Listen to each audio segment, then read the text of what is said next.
महाकालेश्वर ज्योतिर्लिंग भगवान शिव के 12 ज्योतिर्लिंगों में से एक है। काशी के ज्योतिषाचार्य चक्रपाणि भट्ट कहते हैं कि भगवान शिव काल से परे हैं, वे आदि हैं और वे अनंत हैं, वे महाकाल हैं। जिन लोगों को अकाल मृत्यु का भय रहता है उनको महाकालेश्वर ज्योतिर्लिंग का दर्शन करना चाहिए। महाकाल की कृपा से अकाल मृत्यु भी टल जाती है।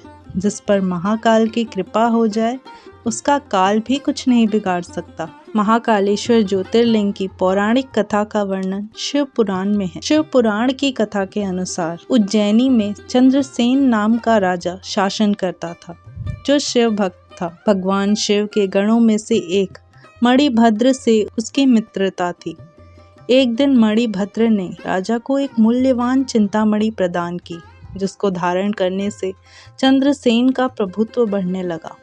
यश और कीर्ति दूर दूर तक फैलने लगी। दूसरे राज्यों के राजाओं में उस मणि को पाने की लालसा जाग उठी। कुछ राजाओं ने चंद्रसेन पर हमला कर दिया।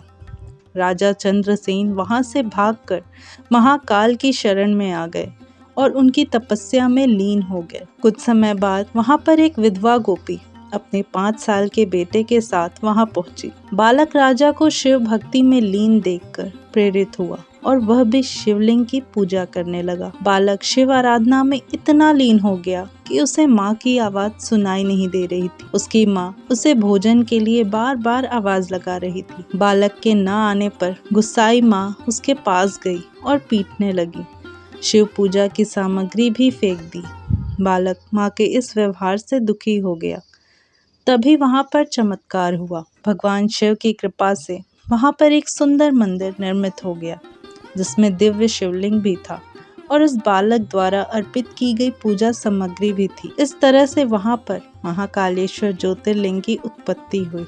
इस घटना से उस बालक की माँ भी आश्चर्यचकित रह गई। जब राजा चंद्रसेन को इस बात की सूचना मिली तो वह भी महाकालेश्वर ज्योतिर्लिंग के दर्शन करने पहुंच गया। जो राजा मणि के लिए चंद्रसेन पर हमला कर रहे थे, वे युद्ध का मार्ग छोड़कर महाकाल की शरण में आ गए। इस घटना के बाद से ही भगवान महाकाल उज्जैनी में वास करते हैं।